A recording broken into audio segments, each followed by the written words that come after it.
में ज्वाइन किया है साबिक वफाकी वजीर बराए इत्तलात फवाद चौधरी ने। बहुत शुक्रिया फवाद चौधरी साहब, आपने प्रोग्राम में ज्वाइन किया। ये बताएगा कि बड़ी चहमगोइयां हैं कि 27वीं आईनी तरमीम आ रही है, अभी तो 26वीं आईनी तरमीम की जो गर्द है वो भी नहीं बैठी।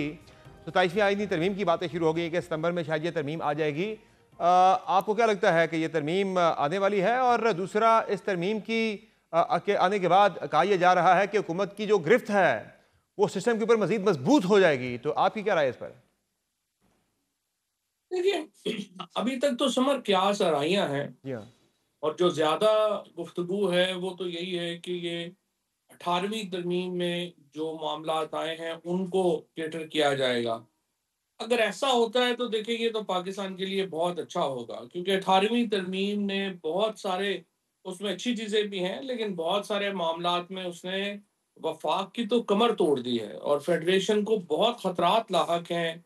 जो 18वीं तरमीम को जिस तरीके से नाफज़ किया गया, जिस तरीके से चीफ मिनिस्टर्स जो हैं उनको ताकत का मरकज़ बना दिया गया और उसके बाद पीपल्स पार्टी और नून लीग ने आपस में दो तेरियां दो मेरियां करके बैठ गए कि सिंध आपका और पंजाब हमारा। और अब आप देखिए कि इसके नतीजे में जिस तरह से चारों सूबों में वज़राए आला जिस तरीके से पैसे का ज़िया कर रहे हैं, जिस तरीके से ना कोई उस पैसे का कोई जो है वो कोई अकल से खर्च हो रहा है, अरबों रुपए जो हैं उनको तबाह बर्बाद कर दिया गया। बलूचिस्तान को आप देखें, जितनी ज़्यादा पैसा बलूचिस्तान को मिला, इससे बहुत बेहतर था कि हम हर फैमिली को वैसे ही 50,000 रुपया महीना जो है वो बलूचिस्तान में दे देते हैं। वो ज़्यादा बेहतर खर्च होता है इससे बनिस्बत जिस तरह बलूचिस्तान में पैसा ज़ाया किया गया। लिटरली गवादर में हमने पैसे समंदर में फेंके हैं और वहाँ के जो हुकूमतें हैं, पे दर पे जो हुकूमतें आई हैं, उन्होंने तबाही उतार दी है और आज आपके सामने हैं जो हालात हैं।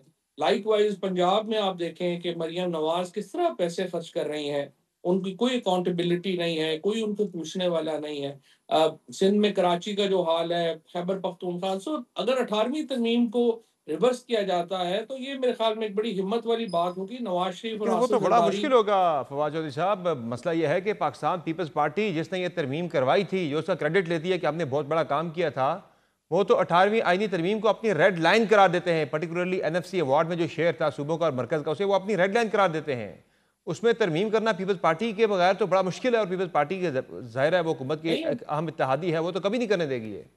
ये बिल्कुल आप ठीक कह रहे हैं। उसकी वजह ये है कि इतना पैसा उनके पास चला जाता है इस तरमीम के नतीजे में, वो क्यों करने देंगे? उन्होंने तो जो पैसा इस वक़्त जो सिंध में जिस तरीके से एक जो है वो अंधेर नगरी और चौपट राजा वहाँ पे बैठे हैं, अंधेर नगरी और चौपट राज है वहाँ पे, आपके सामने है कि आपने जो कराची जैसा जो बड़ा वहाँ पर जिसको एक्चुअली तो एक सूबा होना चाहिए, इतने बड़े शहर को फिर आपने तबाह बर्बाद कर दिया। आपने वहाँ पर जो है फंडिंग है नहीं, वहाँ पे वो कुछ भी आप नहीं कर पाए। अंदरूनी सिंध के जो हालात हैं वो आपके सामने हैं। लेकिन ये तो कोई तरीका नहीं है कि आप 2 पार्टी और 2 खानदानों की खुशनुदी के लिए ही पूरे पाकिस्तान का जो आइन है उसका हुलिया बगा फवाद दें। साहब, आपके दौरे फेडरेशन। हुकूमत में भी तो एक अटेम्प्ट तो हुई थी, दो आपके पास नंबर नहीं थे, लेकिन नंबर उस वक्त जहाँ से मैनेज हो रहे थे, वहाँ पे तो एक सोच थी कि 18वीं तरमीम में एनएफसी कम अज़ कम जो है वो हर सूरत में रिवाइज होना चाहिए। तो वो एक सोच तो थी, कोशिश तो थी कि हो जाए, तो फिर ज़ाहिर है तब भी नहीं हो सका था। तो अब आप समझते हैं कि ये आपकी मरतबा हो जाएगा, चूँकि ज़ाहिर है जो चाह रहे हैं, जो करना चाह रहे हैं, वो शायद करवा भी जाए। अब तो एस्टेब्लिशमेंट बड़ी मजबूत है, उस वक़्त इतनी हालात उस तरह के नहीं थे, अब तो मजबूत है। बाजवा साहब अब के तो अल्फाज थे करवाना। उस वक्त, बाजवा साहब के जी, अल्फाज थे आपके नहीं। आपके दौरे हुकूमत में कि इस एनएफसी के मौजूदा जो इसकी परसेंटेज है, जो शेयर है वफाक का और सूबों का, इस पे पाकिस्तान चल ही नहीं सकता इस परसेंटेज के साथ। देखिए, उस वक़्त जो था वो ख़्वाहिश तो थी, लेकिन उस वक़्त एस्टेब्लिशमेंट उतनी मज़बूत नहीं थी जितनी अब है। आप अगर चाहें तो करवा सकते हैं, लेकिन सच्ची बात ये है कि परसेंटेज भी इतना प्रॉब्लम नहीं है एनएफसी का। The problem is the manner of spending. अब जिस तरह से आप देखिए कि पंजाब में अभी कल उस्मा बीबी कह रही थी 100 मंसूबे हमने मुकम्मल कर दिए हैं। आप देखिए ना इनका सर है, ना पैर है, ना किसी ने इनको पूछने वाला है, ना बताने वाला है। Same is the case with other provinces. तो ये आप जब तक इसके ऊपर कोई अकाउंटेबिलिटी ना लाए, लोकल गवर्नमेंट आपने खत्म कर दिया है, लोकल गवर्नमेंट है ही नहीं, प्रोविंशियल फाइनेंस अवार्ड होता ही नहीं है। सो 18वीं तरमीम जो है इस वक्त मौजूदा शक्ल में कोई मुझे शक नहीं है कि फेडरेशन के लिए एक बहुत बड़ा खतरा है। और अगर एस्टैब्लिशमेंट इसको रिवर्स करवाती है तो ये पाकिस्तान को बचाने वाली बात हो। तो फौज साहब, पाकिस्तान तहरीक इंसाफ ने आज ऐलान किया है कि वो हर सूरत में इस तरमीम को रोकेंगे और वो वकला तहरीक चलाएंगे। तो ये चल पाएगी तहरीक कोई? तरीके इंसाफ की तो सच्ची बात ये है कि उनको भी पता भी नहीं है तय क्या है। अब अभी आईनी तरमीम है क्या, तो वो पहले ही उन्होंने कुछ जो 26वीं तरमीम जो रुकवानी चाहिए थी, इसके लिए तहरीक चलानी चाहिए थी, उस वक़्त घरों में बैठे रहे हैं। और अब कह रहे हैं कि जी हम एक ऐसी तरमीम जिसका भी पता ही नहीं है क्या आगे। ये तो ऐसे आज मतलब वो तो मज़ाक ही कर रहे हैं ना। असद कैसर साहब वग़ैरह की कोई उनको समझ नहीं, बस रोज़ जो बात आती है वो एक ऐसी बात कर देते हैं। मेरा नहीं ख़्याल कि कोई सीरियस अभी तक कोई ऐसी बात जो है वो इस ज़माने में कोई आई है। जब आएगी उस वक़्त देखेंगे ना। अगर 18वीं तरमीम हम्म। में जो प्रॉब्लम्स हैं उनको रिज़ॉल्व करती है तो आपको साथ देना चाहिए। Why to oppose that? सही हो गया। दूसरा ज़ाहिर है उसमें काफ़ी सारा एक लंबा चौड़ा पैकेज है, सिर्फ 18वीं तरमीम नहीं है। कुछ लोग तो पार्लियामेंट की मुद्दत की बात भी कर रहे हैं, बाकी भी बहुत सारी जमगोइयाँ हो रही हैं कि वो जिसमें इस हुकूमत की सिस्टम के ऊपर जो ग्रिप है, वो गिरफ्त मजबूत करने के लिए जो है ये तरमीम शायद लाई जाए। देखिए, समय बाद ये है कि इस हुकूमत की अब इससे ज़्यादा मज़बूत ग्रिप और क्या होनी है। जो आपने अपोज़िशन को, अदालतों को बिल्कुल तहत-ताराज कर दिया है, आपने आइन को ख़त्म कर दिया है, आपने सिस्टम्स जो हैं वो तबाह कर दिए हैं। अब इसके बाद भी अगर आपके दिल को सुकून नहीं मिल रहा, तो फिर इसके लिए तो किसी पीर-फ़कीर के पास जाएँ। आइनी तरमीम से तो ये दिली सुकून नहीं मिलना।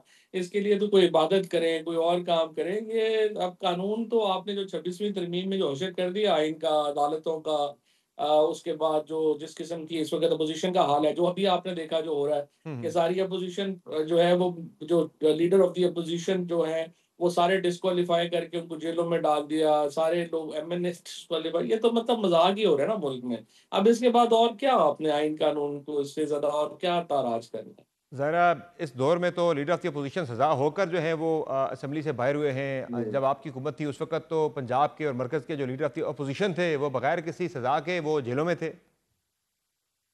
कभी जेलों में नहीं थे। वो शहबाज शरीफ साहब तो एक दिन भी जेल में नहीं गए। वो तो जो बंगला नंबर 36 था अपोज़िशन का, वहीं रहते रहे हैं। मैं तो हैरान हो जाता हूँ जब कंपैरिज़न करना शुरू हो जाते हैं कि जी वो नैब उस की दौर में हिरासत जी, में उस रहे, दौर में तो कुछ भी नहीं लाहौर में था। रहे, 100% नैब की हिरासत में रहे शहबाज वो शरीफ तो साहब। एक भी गिलास में नहीं रहे हैं। वो तो मेरा ख़्याल है कोई एक दिन कोई रहे हों तो उनका तो रिमांड भी पूरा नहीं हुआ।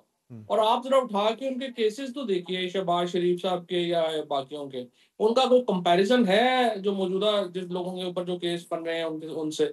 यानी आपके सामने है कि जिस तरीके से पनामा के बाद और जो एफआईए जो मनी लॉन्ड्रिंग के केसेस आए हैं, वो तो मतलब उसके ऊपर ये तो इंसल्ट टू द इंटेलिजेंस है ना कि अगर आप उन केसेस को मिलाएँ इनसे। वो अनफॉर्चुनेट है कि उन केसेस को वो ज़ाहिर है पॉलिटिसाइज़ तो होना ही था इतने बड़े पॉलिटिकल फिगर से। हैंडलिंग अच्छी नहीं हुई पीटीआई की तरफ से, मैं समझता हूँ अरे हमारी तरफ कन्विक्शन से नहीं हुई ना, हैंडलिंग अच्छी बगैर नहीं। कन्विक्शन के वो जेलों में रहे थे, हाँ, हिरासत में रहे थे। दूसरा फवाद साहब, आज हाँ। असद कैसर साहब ने तो चूंकि कुछ देर पहले बाजवा साहब का जिक्र हुआ था उस पर उन्होंने आज माफ़ी मांगी है कि एक गलत फैसला था हमारा उनको तोसी देना।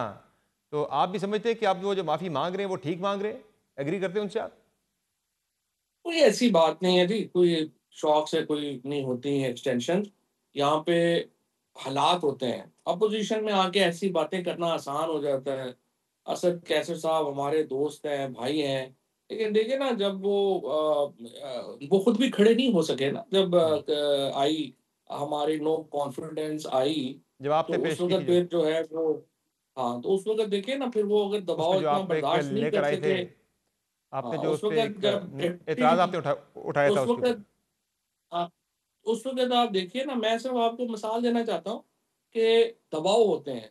प्रेशर्स होते हैं, वो आप असद कैसर साहब आज ये बात कर रहे हैं, बट आप देखिए ना खुद भी उस वक़्त फिर कासिम सूरी को बैठना पड़ा हम्म। स्पीकर की नशिस्त के ऊपर, वो दबाव नहीं ले सके। सो ये कहना बाहर आके आसान हो जाता है चीज़ों को कि ये हो गया, वो हो गया और हमने ये कर दिया। जब आप दबाव में होते हैं या सिचुएशन होती है उसके मुताबिक फैसले होते हैं। हम्म। आई थिंक बाजवा साहब की एक्सटेंशन भी उसी तरह के एक सर्कमस्टांसेस का नतीजा थी। तो वो जो उस वक्त माफ़ी असद वाली कैसर इसमें साहब का ये कौन-सी ऐसी मौक़िफ़ बात? था कि ये एक गैर आईनी काम हो रहा है, मैं इसका हिस्सा नहीं बनूंगा, तो वो मौक़िफ़ आप कह रहे हैं कि वो ठीक नहीं था उनका, बल्कि वो सिर्फ प्रेशर से बचने के लिए उन्होंने जो है वो एक जान वही छुड़ाई थी उनका अपनी।